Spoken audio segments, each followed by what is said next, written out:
Welcome back. This is DayBreak, and thanks for staying with us. As you can see from our Jeep camera shot that the discussion was on here even in the course of the break. Thanks for staying with us. Faith Ken, Wanjiku Thiga, Elijah Sawe, Abdulaziz Mohammed, Dr. Derek Barasa, and Victor Kiprono. Much appreciated for your time and company. Always lovely to engage young Kenyans. Yes, Victor, I'll come to you.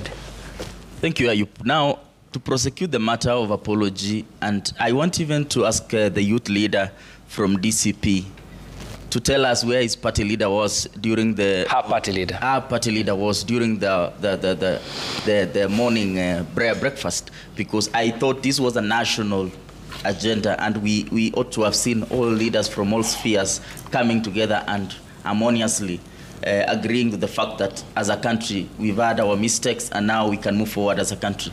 Nevertheless, in the past 2 or 3 days, our country has been served with the realities of the abductions. And now it is in full reality that the people who've been actually orchestrating and planning the abductions are actually the people who are crying loud outside this government. The Wamunyoro, I call him the Wamunyoro Impichi, has over time told us how this government has meted a lot of injustices to the young people.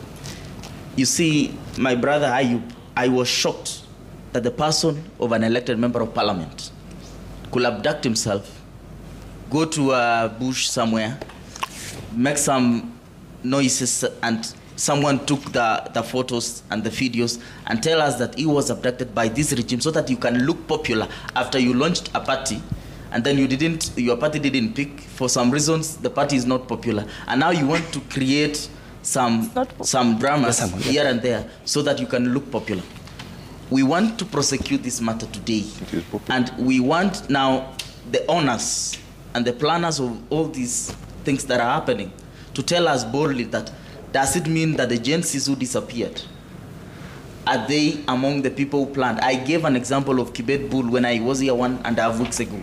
Someone who disappeared, reserved somewhere in a disco Matanga, and then we were told that he was abducted. We've seen the same script being played by those people who are out of government, telling us the way abduction are planned, and they are the people actually who are planning abductions, and then they blame it on government so that the government looks naked. I want also to challenge our intelligence that now you need to train your guards on these people and do investigations and tell the country the truth. Who are these criminal gangs?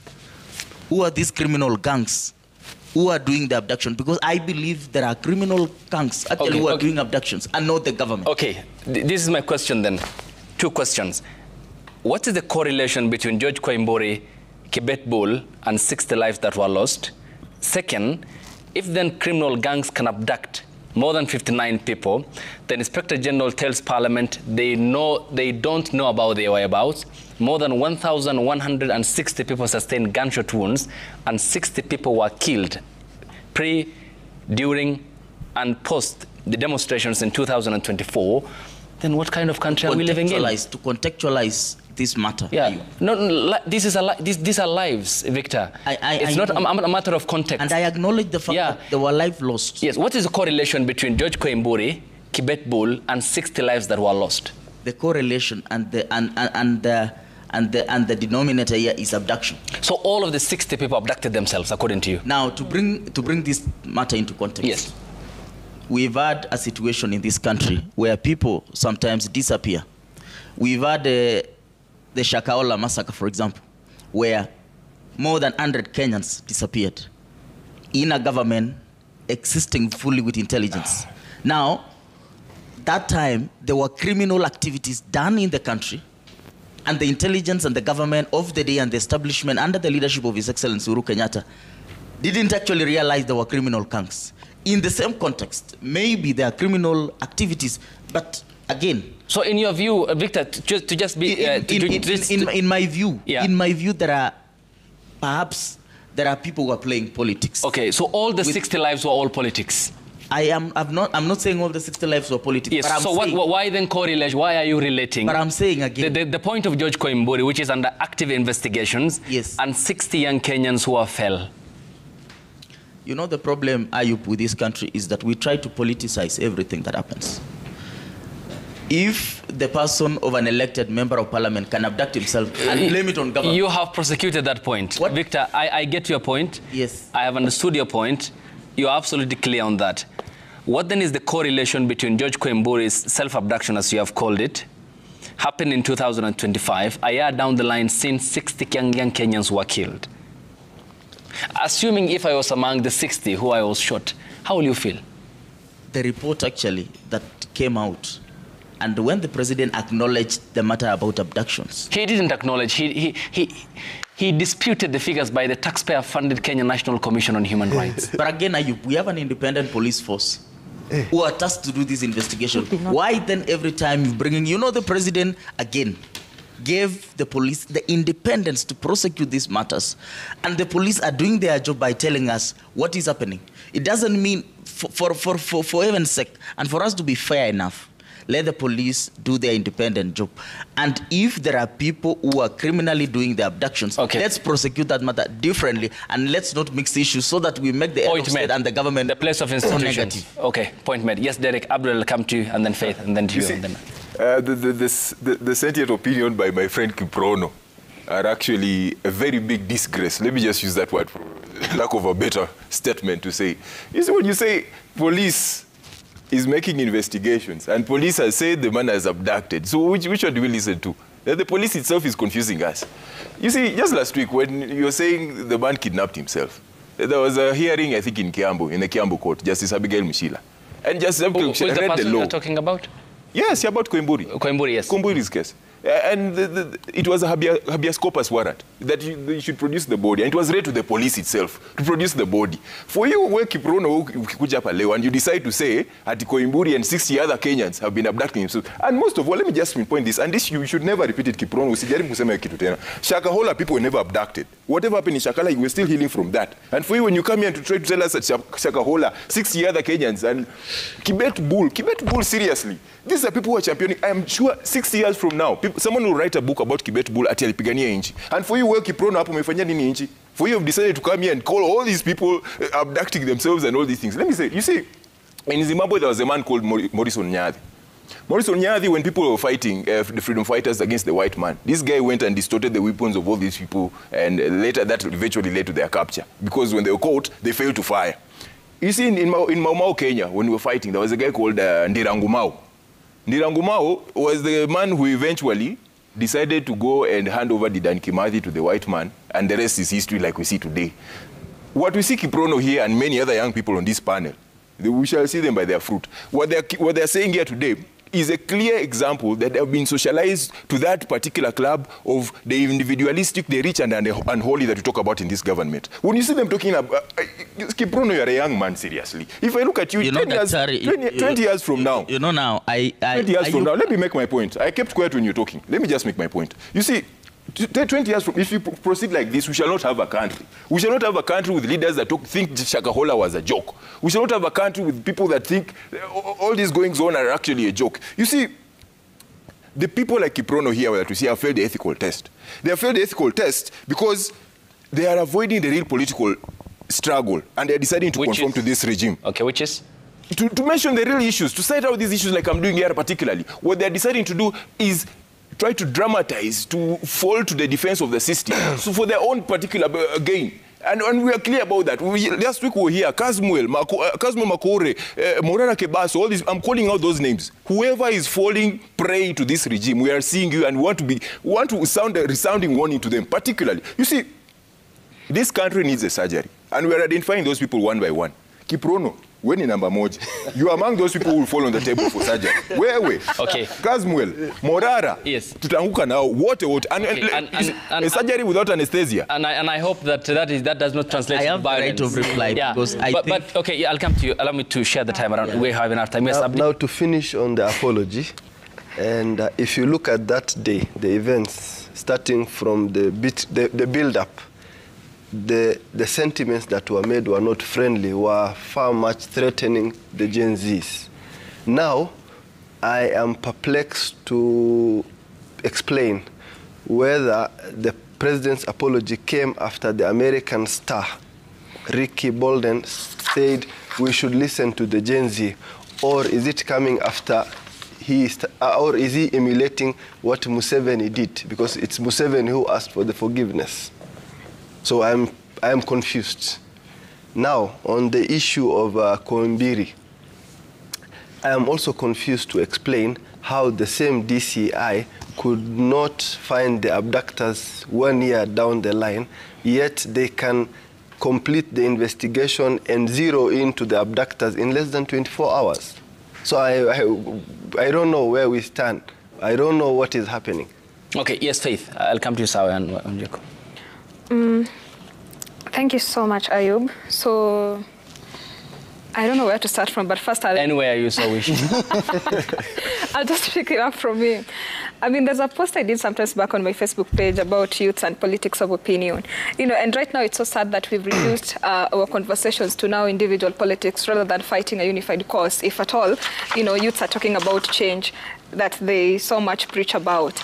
If we come here to this panel and start talking about individuals like Casmuel, you know, and we have so many issues with the youth that if we can actually have a proper strategic and one channel, we can actually bring change. Now, Onjeko mentioned something to do with the bar, you know, and sorry to say that, but it's so sad if you are the person talking about the bar and your party leader is Rigathi Gachagua, then, I mean, there is no bar there. You know, you can't be talking about youth and the bar being too low and your party leader is Rigathi Gachagua, you know, and I think we should stop this double standard. Or we want to call out one person and forgo another person because now, so long as you're speaking a different language or you're opposing the government, then that is the way to go. So lives were lost, and it's a sad thing. And this is something that no one should joke about. And we should actually acknowledge that lives were lost and the government should work on a proper way to compensate the families that lost their lives,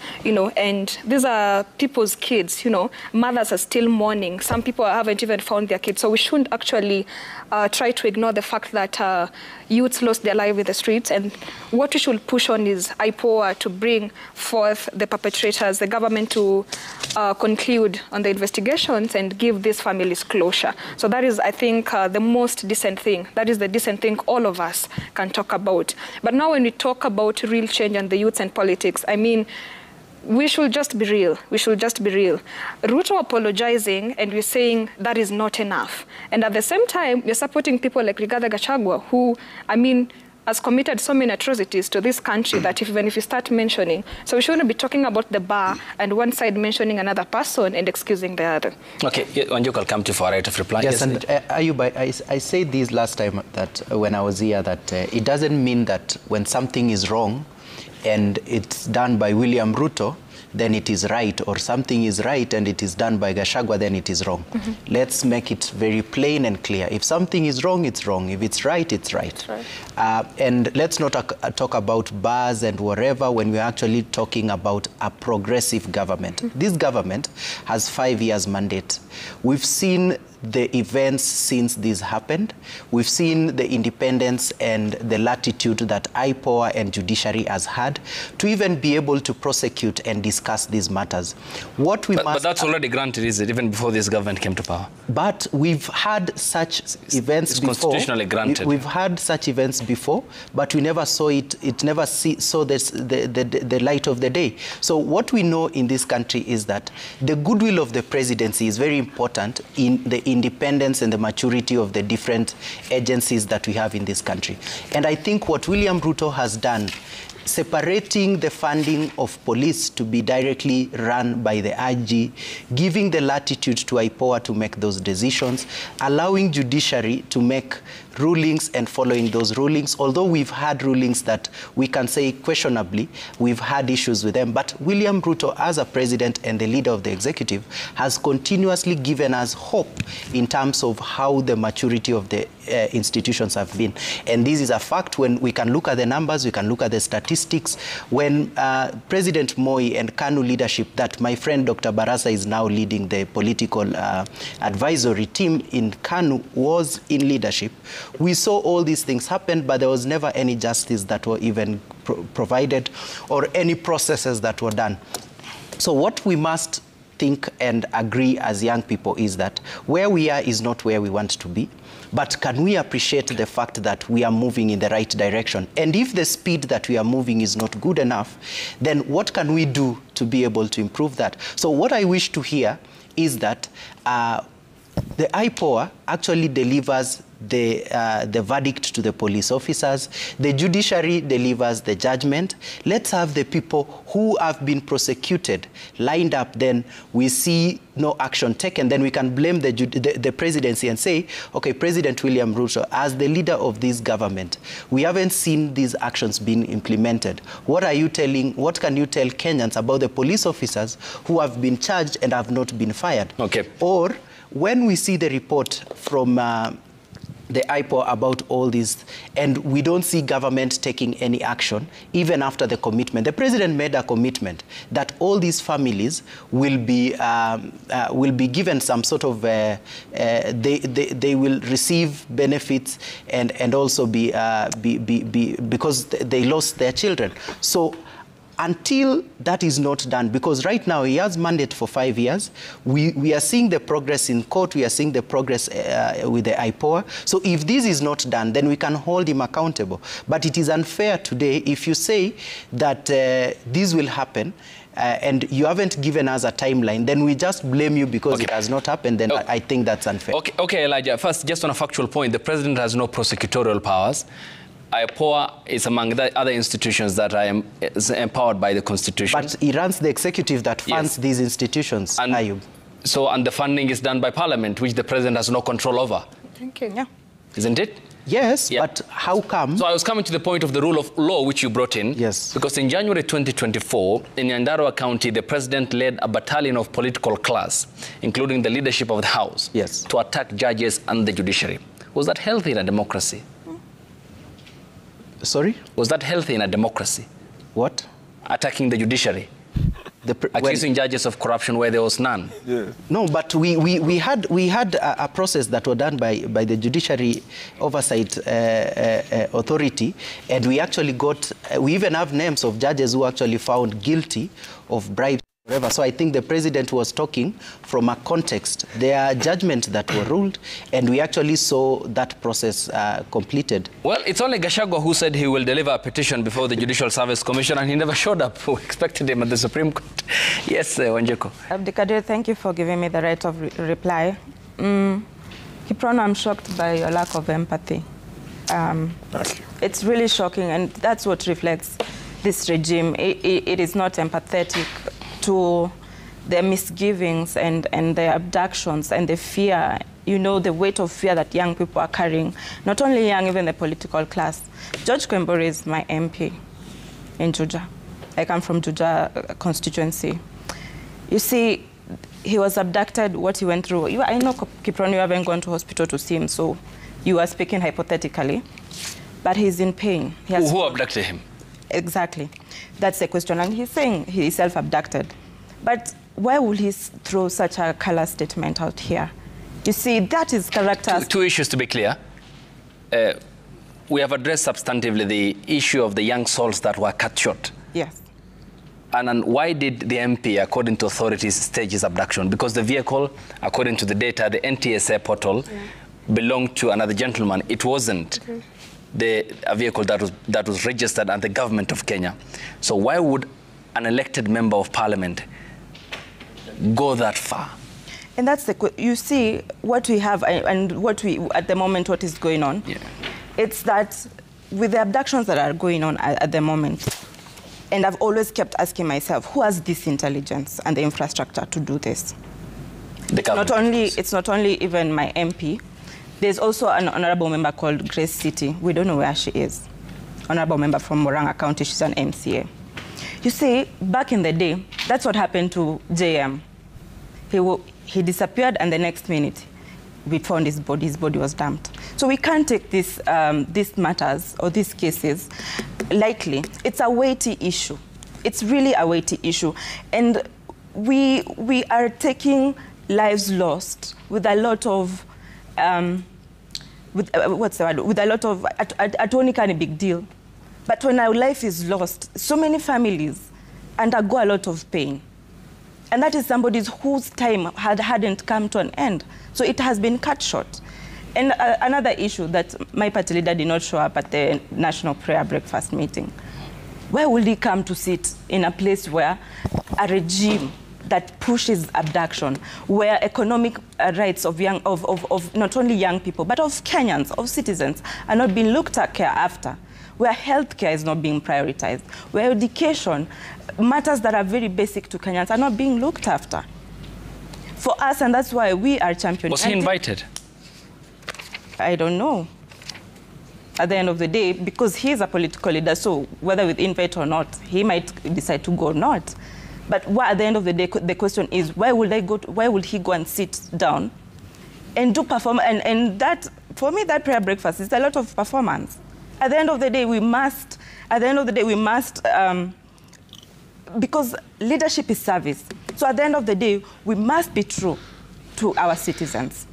And first of all, and I think this is so important, empathetic leadership is so critical. Okay. And we do not take that, we don't take that to much importance in this country. And your party leader championed for some of those policies when he was the deputy president. And he actually, Abdikadir, and one thing I want to say, my party leader has shown efforts to, first of all, I know my party leader is not an angel, but he has shown efforts of reconciliatory measures. He has apologized on the things he said, that because at the end of the day, he was a deputy president. And if you're a deputy, your work is obedience. You're told this, you implement that. And we know we are all employed, so we know where we work. Our first act is obedience. But his apology also Number two, during the Gen Z protest, Rigathi Gachagua was the only person, he did 2 press statements, pressers, standing with the young people. And as young people, we must map out our allies. We do have to map out our allies. Number 3, we have a political party called the DCP party. Kiprono here said that we are doing a lot of drama because, you know, the DCP party is not performing. I want to tell you, right now, when we announce, we are just unveiled. I think we are just even two, 3 weeks. Yeah, old. We just unveiled, and already, when the parliament was back on recession, where did they spend a whole afternoon speaking about my party leader? Why are you claiming that we are not popular? We are very popular, even with 3 weeks old. How many members have we registered today? How many? Well, our deputy party leader said over 2.5 million people have already registered into our party. Allow me to also talk. Let me talk about this. Let me talk about DCP party, because people keep talking about one element about DCP party. And our party leader, Rigathi Gachagua, His Excellency Rigathi Gachagua. I agree, and I say here, he's a critical and an important element of DCP party. But DCP party is not about one person. DCP party is a whole party. It's an institution. It's a political institution where we promote active democracy. For us, and our ideologies, let me talk about our ideologies. Our ideologies is equality, justice, and inclusivity. Rigathi Gachagua has given 5 neck positions to young people. 5. I am among the people who are sitting at the neck. And I want to say that that is him showing that truly he means well for young people, and he is supporting the young people. And let's talk about even the DCP party as an institution, because we have structures. We have the NDC, we have NEC. So people really obsessing about a party and one person, it's not it. And the party leader actually told us, he told us his dream of this party. It has to go beyond him. This is an institution that you're building to stay here for years. All right. Point taken. Point taken. I wanted to mention something. Let me just wait. Yes, Faith. Allow me to get the lady. He said his party leader, she has said that her party leader is not an angel. And the party leader's apology also started with an F. So if, you know, I'm not trying to draw a comparison, but if you're going to put some rules, let the rules apply to everyone. I mean, Ruto comes out and His Excellency the President comes out to apologize, and then you're choosing the if part, and the same thing your party leader said, and you're now saying your party leader is not an angel, so, and expecting the President to be an angel, you know. So it doesn't really make sense. And you can't be talking about the neck when this person, when he was still in government, when he was talking about the shareholding, he had 7 positions. He never gave them to any youth from his community. So let us not be people, I don't know, let us stop having selective amnesia when it comes to other issues that doesn't involve us, but apply to other people. Okay, yes, Victor, I'll come to you, Derek. Just hang on. Thank you, Ayub. And excuse me if I am misquoted. I am a realist. I have been, in fact, I have been misquoted. And I need to set the record straight. I am a realist. Yes, please. I am not come here to be empathetic. I've just come here to speak the truth and go back home and continue playing my patriotic rights as a citizen. Today, I am on Citizen Television to just state facts and from where I sit and from my own point of perspective. Okay. I am saddened by my brother from Kano, who is trying to lecture me on matters democracy and on matters human rights. Yet, when we draw back to history, because as an historian, it tells us that we learn from history so that we can mirror where we are going. And now he's the one telling us how we are supposed to behave, how democracy is supposed to be done, how things are supposed to be done, when the 24-year rule party by his former party leader was meted with a lot of injustices. Now, the same my sister is calling selective amnesia is actually what is happening. Many people have chosen to be emotional on subjects that are critical so that they can look politically right. I am not choosing that path. I'm choosing the path of truth. I'm choosing the path of true leadership and true transformation. True transformation will come when we are true to ourselves and we face realities not by being emotional so that we can look right, so that we can look politically right, okay. But we choose, and I choose to say what I'm saying today because I want to be understood from a point of the realities from where I sit, not from an emotional point of view. Again, when we talk about Democratic Citizens People Party, we mention the word democracy. This is the same political party with a party leader who is telling musicians from his own community that you will be unfollowed. You will not be allowed to go to cinemas and to go to clubs and to perform if you side with the president, yet you call yourself a democratic party.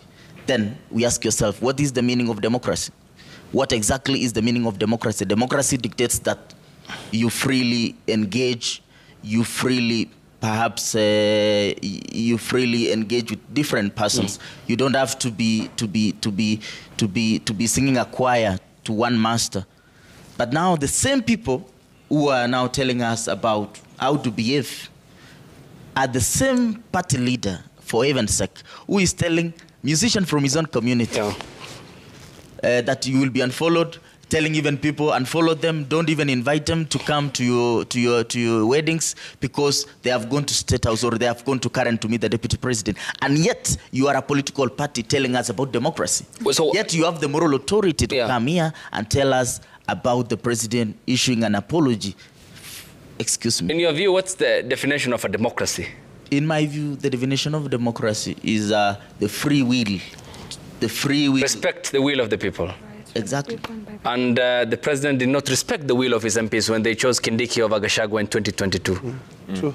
But again, the president now, at that context, is the one who appointed his deputy, because the deputy is an appointee of the. But there was the process was subject to a voting, and members of parliament from Mount Kenya region preferred Kindiki over Gachagua at the time. But there were other prevailing circumstances that therefore made, at that time, His Excellency the President to choose Gachagua over Kindiki because of some reason known to him at that particular point in time. But in a democracy, the only circumstance that can be accepted is the will of the people, which is its outcome. Americans elected and gave themselves a convicted felon. They are living with the reality, Donald Trump. But again, we also need to be fair enough when you are prosecuting democracy.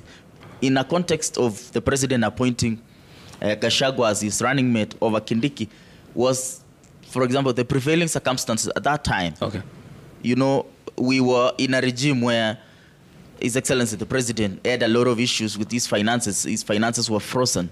And perhaps he was looking for ways in which he can circumnavigate the political scene and become the president. Now, talking about democracy in a context of a party telling us about democracy. Now, democracy is democracy, Victor.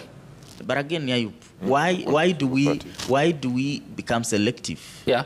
When we want to make government look so negative, even on small matters that are therefore not even necessary? Because today, Victor, the government at any given time is subject to accountability because they're exercising power on behalf of the people, and anyone who holds public office is subject to accountability, including the head of state. And he himself, by the way, a reminder, in January 2023, his first major television interview, 4 months after he came to office, said, "I am an open book, read me as you so wish." And that open book, we've been reading it so openly. Yeah. And I know there is no president in Africa.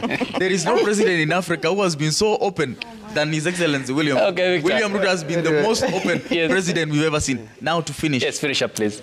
My brother from Kano is telling me that Is my name.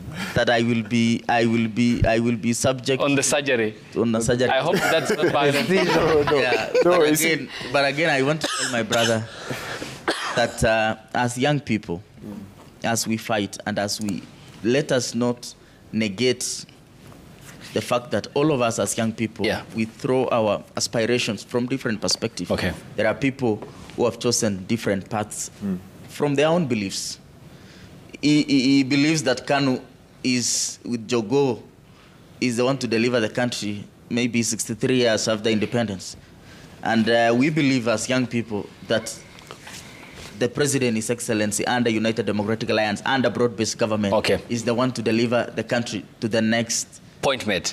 Let me. Yes, please, Derek. Yeah. See, let me start with. I know I may be Lucius in the way that I stated that statement of surgery, but I think we read the context behind it, and we realize that I'm trying to drive the point home. As young people, we are faced with an intransigence in this government. The Ruto's government has failed all of us. It has not failed me alone. It has failed Kiprono. It has failed everyone here, Sawe, everyone. So, because Share is not working. Education is not working. The new funding model, all these things are not working. Share is working. Yeah? No, it's not working. Until you fall sick and you go there. It's because you are in government, your bread is buttered. No, that's why you're saying Share is working. So let me.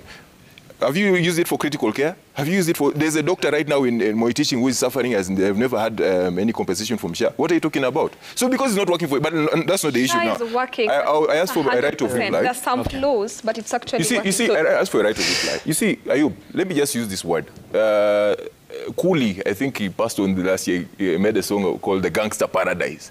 And it's so sad to see Kenya actually fall to the doldrums of a gangster paradise. Just last week, I remember the National Crime Research Center listed about 4 gangs in Nairobi here. Yeah? 42 brothers, Mungiki, Gaza, Wakaliwao, all these people on the streets roaming. Just yesterday, I was walking down the streets here in Nairobi, and I met a leader of a gang. So sad that I actually had lunch in a table opposite his. I was so shocked, I was fearing, but this is how this country has reached. We walk amidst gangsters. Last week, the Finnish president came to State House, Alexander Stubb. And remember, the president categorically accepted, and he said, any abductions, we shall never have abductions again in this country. That means there have been abductions in this country. You see, abductions. No, the president himself made, we shall not have any other abductions. He's the same president who said there were no abductions. Later, he's conceding and agreeing that there have been abductions in this government. Now, back to the issue of Koimburi. You see, to say that Koimburi self-abducted himself is to really lack sentience. Kukosa utu.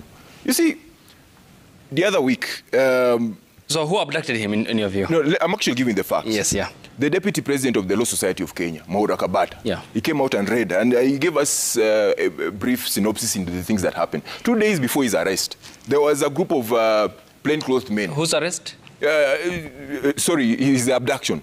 So who abducted him? His abduction. I'm reading to you. Plainclothes people were seen following this guy. No, so it's a fair question. No. Who abducted him, Derek? It's clear in Gashororo, Kiambu. So there was a police dragnet. I'm trying to give you the whole story. Okay. There was a police dragnet.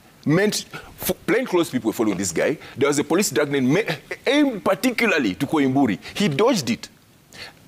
That was 2 days before. 2 days later, the man disappears. And later we find him in Jimmy Wanjigi's farm, in a coffee farm, half dead. His respiratory system is unable to breathe. He's speechless, and right now he's in care and seeking treatment. You see, to use this, you're using the word selective. To be particular, you're saying it is selective when the shoe fits you, and when other people are abducted, for them they are self. Okay, so let's get the facts right. That's not right. Okay, that's not right. And let me make this. Right now we are mourning. Let me ask you this. Just hang on. Pause. On Tuesday at 11 p.m. at night, the DCI said that it has arrested Cyrus Kiero Mohia, the close ally of the Juja MP George Koimburi, and the owner of the Subaru Forester car, which was used in the abduction of the MP. That comes after the same DCI. And we corroborated this evidence from the data portal of the NTSA, and clearly established that that vehicle which was used to take him on that Sunday belongs to Cyrus Kiero Mohia, a close ally of the MP and the owner. It is true you corroborated that the car was his. But so who abducted him? That's my question. It's very fair. It was the police. He was abducted by the DCI. But and this has not been the first. Jerry, hang on. Let's be fair to all parties here so that we have an objective discussion that's not subjective. Yes. Cyrus Kiero Mohia is not a police officer. Correct.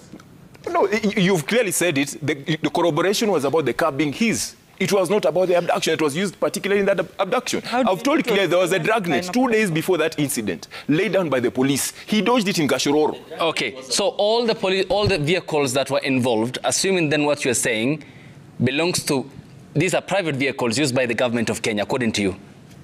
Yeah, particularly it's a private, but remember the fact. So all the abductions that happened in Kenya, the missing persons, Kenyans who are taken off the streets, these vehicles are private vehicles, but used by GOK. Ayub, the same police are saying the investigations are still ongoing. Why are you quick to issue a verdict? The point is, was a self-abduction. Hang on. The same police. Derek, we have to be fair. I held Victor to account. I held Sawe to account. I held Wanjiko to account. I have to hold you to account.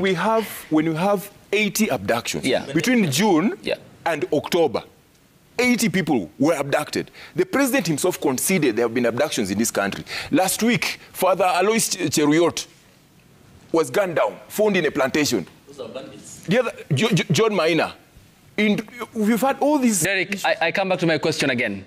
Who abducted the MP in your view? It is clear. The same person that abducted 80 youths, 60 youths after the Gen Z is the same person that abducted John Kimbu. Okay, so all the 80 who were abducted, in your view, were abducted using private vehicles belonging to personnel, clearly, yet used by the government of Kenya. The Subaru story started particularly with private vehicles. And you see, police have been using all sorts of things. They've used, there was a private vehicles, even in the Gen Z demonstrations here, we saw private vehicles being used particularly by the police. So the evidence of a private vehicle in any way does not rule out government. Government operatives have been clearly using private vehicles to mask these operations. In December, when we saw the Kibet Bull abductions and the other 3 boys, clearly what vehicles were used? They were private vehicles. But can you say that they were private? And there was no trace? No, but clearly we saw the because footage. We counter-check as professionals from the database of the National Transport and Safety Authority, NTSA. The footage, but do you realize, you were in the media, yes. And you do realize that the 4 abductions that were made last year in December were all made with private vehicles. But can you say it was not government that, the police themselves or the DCI that actually were carrying out these abductions? I am not saying any party it's not for me to pass on the judgment. It's for me to corroborate and verify what he said. I'm sorry, but you're on a fishing expedition to gather defense for the government. Again, I come back. I'm not a government employee. Again, I come back. Who in your view then abducted the MP? It's clear the MP has clearly said it has been abducted by the... Not he. I'm just... Because you have made allegation which I am actually decided. I do believe Koimburi, and it's clear, and it's not the first time. How many people have been abducted, clear? Okay. How many people? It's a very specific question that you have hovered around. Allow me to bring it up. Yes. Fair. Let's spread the time. Yes, Abdi. You know, Ayub, we can vary in terms of opinions when it comes to matters of policy, politics and party. But on specific matters of human rights violations, let's first be human, and second, Kenyans. I'm here to urge my friend Kiprono, for once, when we are discussing such a sensitive topic, to forget where his bread is buttered. My bread is not buttered. And when you say the president has done enough, and you mock the 60 lives that were lost. What are you trying?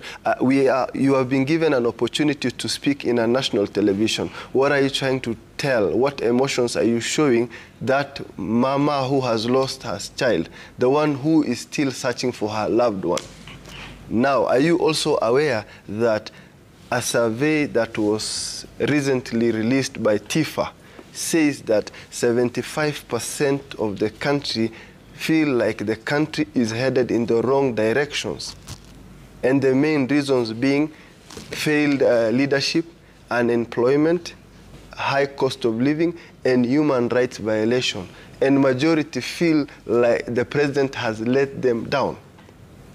And Derek has also pointed at me when he mentioned SHA forever is not working. I don't know, maybe because he feels like the cabinet secretary comes from my community. Oh. And you guys started murmuring, you and Faith and Kiprono. Let me school you a little bit on this topic, because you can't be jack of all trades. You've been talking on the human rights violation, but let me school you a little bit when it comes to universal health care. You said it's working, but let me tell you that universal healthcare cannot work in this country at the moment. If at all, it can only work maybe 20, 30 years from now. How? Let me first define for you what universal healthcare means.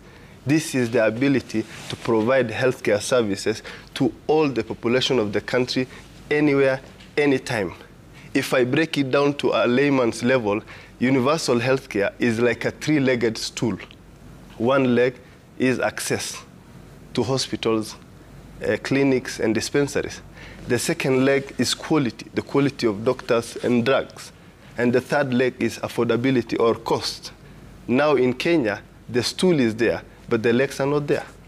Tell me how a mama in Lokichogio or somewhere in the outskirts of Mandera can access a hospital where there are not even dispensaries. Tell me, the places, the little places in the rural areas that have hospitals do not even have doctors, leave alone quality of drugs. Affordability. Do you know that majority of Kenyans work in the informal sector? I'm talking to Kiprono. Do you know that? Or you've kept quiet when I started engaging you intellectually? My brother, it's like you're having a muscle pull of the brain. My brother, no personal attacks here. I think also I need to come out briefly here. because Sawe has been. I need in 30 seconds. Yeah. I have stated I'm not coming here to be emotional. I'm coming here to state facts, and the fact is SHA is working, and the fact is SHA is working, and it is proven. And I can give an example of my own mother who went to MTRH and she was treated on SHA. And we've seen testimonials. This is not my words. The bishops who are in State House actually stated that SHA is working. We've had testimonials from... But it's only working on weekends and political rallies. No. And funerals. And bishops. And funerals. Again, I want to challenge you. You sound like this bureaucrat. I want to challenge you. I want to challenge you. I'm sorry to say this. But you are the one who is making me to talk. And I'm actually borrowing on time of my brother Sawe.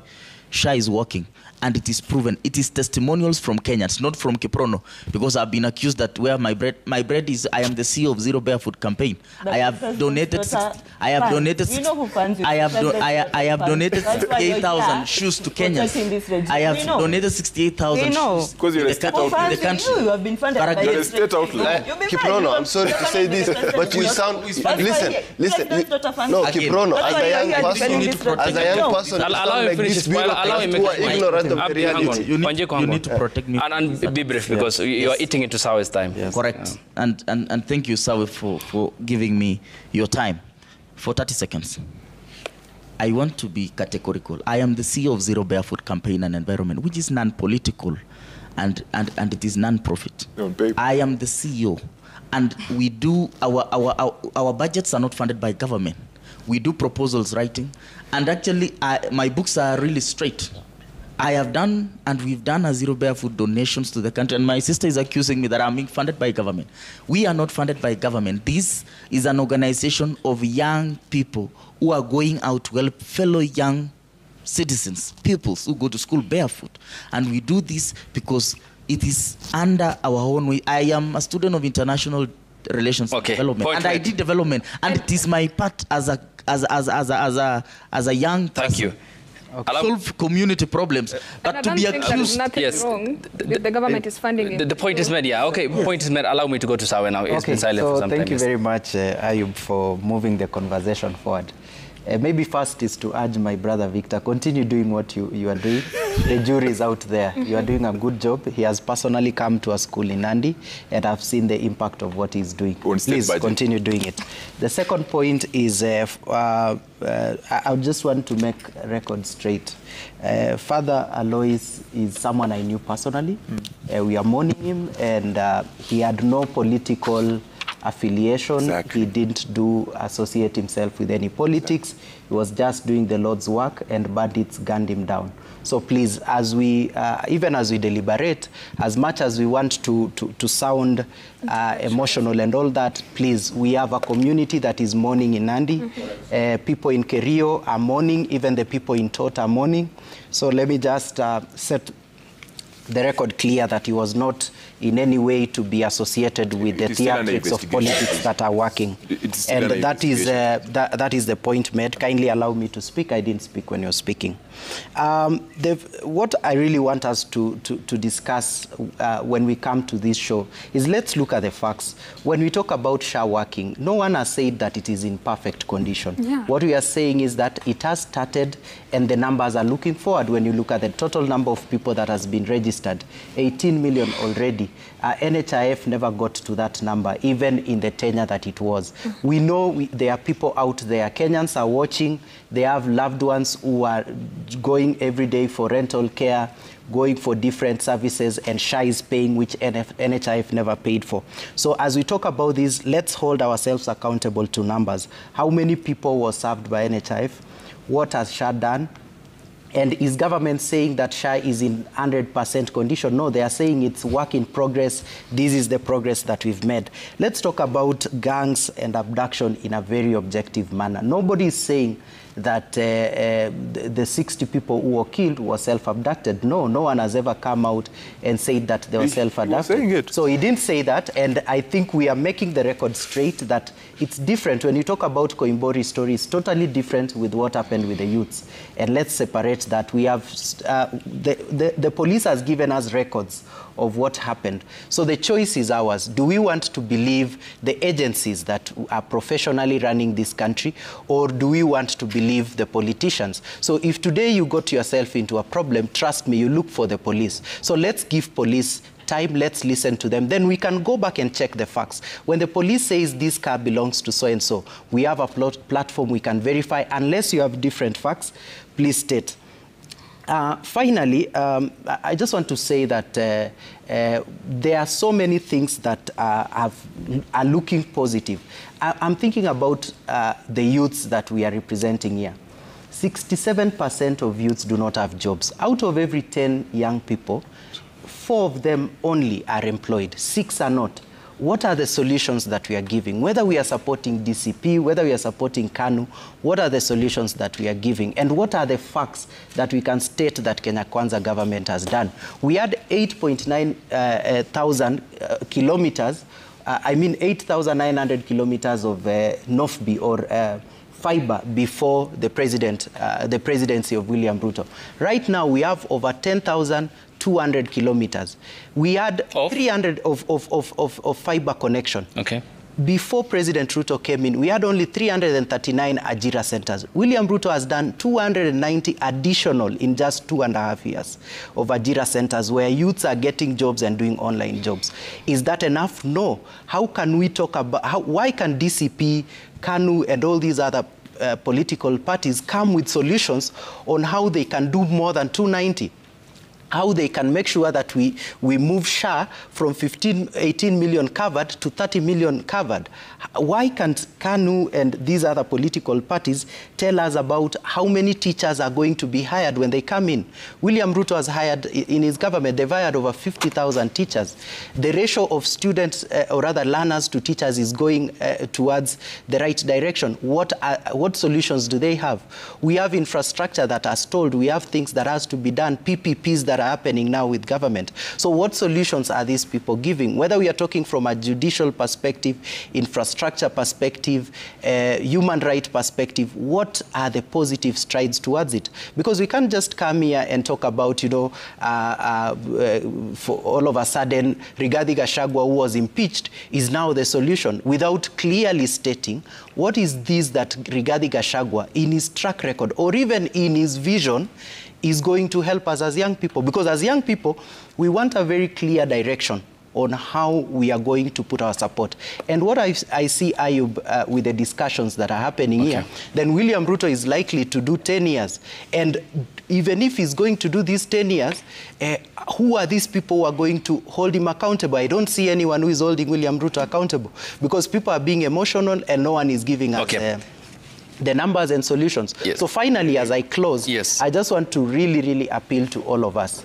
Let us come here with sort of facts so that we can have a very objective discussion, leave emotions back at home. Then let's come here and actually discuss numbers. This is what SHA has done. This is what the NOFB program has done. These are the number of people who've gotten jobs. For instance, I can give you an example of what county industrial development centers have done. I am an entrepreneur in avocado. Today, when I go to Moranga, there are avocados that are aggregated there. Before they were not there, we used to use pro boxes all the way to Nairobi. So how can we improve this and move this crop to other places in the country? Okay. So those are the things that I would really urge us as young people to talk about. Okay. And finally is... SHA. Okay, yes, and the community health promoters. Just to finalize. Right of reply, at least. You have to have right of reply. I ran the show, Derek. You had to say that. But I'll come to you. So let some... So we sampled the feedback and then I give you the last word here, ladies and gentlemen. Remy Bute says President William Ruto's apology should be accepted as a positive gesture, but Kenyans have the right to expect real action, backed his words. If he follows through with reforms, the apology becomes more than just words. Godi Barasawere says President Ruto's apology came off as flat and insincere. His attempt to connect with Gen Z felt forced and devoid of genuine remorse. Kenya deserves leaders who can own up to their mistakes with honesty and heartfelt accountability. Sir Nixon Dugune says President Ruto's apology has become another surface-level problem that's masking more significant underlying issues that need addressing, like the public seal issue. The AG spoke about that. Sir Nixon, tormenting university funding model. Still, there's a problem with this which needs to be fixed, also appreciated by government, and uncertainty in the SHA shift, etc. Frank Orinde says Ruto's apology could have been a moment of reckoning, but he ruined it with the word if. A true apology owns the failure. It doesn't question it. Add that to his trail of broken promises, hustler pledges, cost of living, and it's no wonder trust is running on empty. MC_Ruma says there was no sincerity in President William Ruto's apology. It was in bad taste and PR stunt after the prayer breakfast sermon. After the apology, what will happen to the raw cops who killed innocent Gen Z protesters? We need to see justice for the victims. So 1 minute each, starting with you, Wanjiku. Thank you, Abdikadir. For me, I won't take the moment to reply to what they've said. Yes, yeah. For me, I have a very important message to young people of Kenya. We must belong to a party. We can no longer be partyless. The devil is at the nomination on the electoral year. And that's where all the wrong leaders manage to bypass the electoral process. Because you cannot participate in nomination if you're partyless. You must belong to a party so that you can be able to nominate the leader that you want to see at the ballot in August. Therefore, today, I want to welcome you to DCP Party. DCP Party is a party that will ensure, as young people will politically thrive, those with aspirations to run, especially those with aspirations to run, because we must have a leadership that represents its citizen. Our median age of this country is 19 years. So if we want to take over the country, we have to take over from county assemblies and national leadership. Okay. Welcome to DCP. Look at our page, DCP Youth League. You can see how to join our party. And together with our party leader, Rigathi Gachagua, we can to ensure that the interests of young people are safeguarded. Okay. As we speak, the party leaders also committed to a quota of party tickets that will be awarded to young people. Therefore, for us to have a country that we want to see in 2027, post-2027, thank you, we must belong to a party. Much appreciated. Asante. Yes, Faith. Thank you so much, Ayub, for hosting us and for the opportunity to talk on behalf of the many young people in this country. So my message to the young people out there is that I choose to support the government not because it's perfect or because it's this, it's the solution to our problem, but because the government is willing to listen. And as you can see right now, things are working, you know. And it's not that things are perfect, but the government is actually trying to make an effort in SHA, in affordable housing, in development, in our country. So as a young person, you go take chukweni kura, tukuje tupige kura, to support government. Now, you can only put your voice if you actually have a vote. So isikue, we are just making noise, but we're not strategic. We are just venting, but we're actually not communicating. And if we can just turn our mind around and not always to be about criticism, negativity, but for once, we're willing to engage, we're willing to work with the government, and we're willing to support each other. Thank you. Yes, Derek. Oh, thank you so much. Thank you so much. I have to address your issues. Yes, so, please. Meanwhile, I'll just ask for one more, just to reply to what you were saying. Yes, but briefly. About the abduction within issue. 30 minutes, yeah. I have my friend Rono. Yes. I know many of you know Rono. Rono was abducted on the 7th of October last year. On clear, open sight, cameras were recording, and it was state operatives. You have a report, just take your report, I think it was by Francis Odi, particularly Citizen TV. Yes. You have a report, clearly he was abducted by state operatives. Well, did he self-abduct himself? No. Let's talk about the issue of SHA. Just yesterday, I have a friend, I just received a text here from Gladys, my friend. Gladys says she took her mother to Guru Nanak yesterday. She wanted to use SHA. SHA could not work. She had to pay. The only way to access health care was through paying. Just TIFA made a recent poll last week. 46% of Kenyans cannot identify a single infrastructure project that this government has done. And someone here is telling us about fiber imekuwa how many kilometers. Clearly, 75% of Kenyans do not think the government is doing the right thing. And you see, want to tell us that fiber is working? Fiber imekuwa from where? No. But however, you see, last year, and this is your final point? This is, yes. Yeah, okay, because I need to go to the family of Ngugi wa Thiong'o. You see, I read The River Between, and it's one of the books that made me, I can proudly say so. And you see, there's a part where he's talking about Kabonyi telling Wayaki that unless we stand and fight the white man, there is no way we shall get rid of them. You see, what Kabonyi was actually trying to say in that statement is the need for a conservative, antagonist, and traditionalist approach when handling issues of a nation. Okay. And clearly, those are the things that we need today. Because, you know, as Mark Twain said it, history does not repeat itself. It refines itself. Today, we find ourselves in a situation whereby the social contract that we gave the president has actually failed. And that's why we continue to see all this sloganeering. When you hear people saying Ruto must go, the other day I was in Nyayo Stadium, and we were in a stadium fully packed, 30,000 people plus more, who are clearly saying Ruto must go in his face.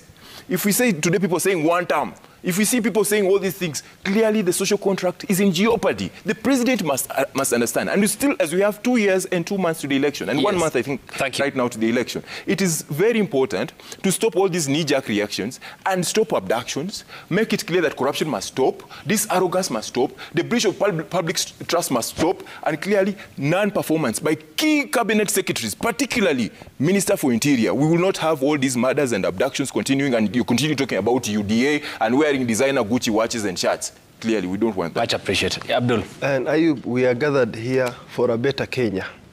We want to see a better Kenya, a Kenya with systems in place and functioning. We are not here to discuss positions and inclusion or whatever. We have we have a government that is purporting to have put systems in place, but I don't feel like they're working. We have a government that is busy trying to reinvent the wheel before the car has left the parking. I am not an expert to know whether SHA is working. I am not an educationist to understand that the new funding model will further threaten the gap between the rich and the poor. But I'm an intellectual.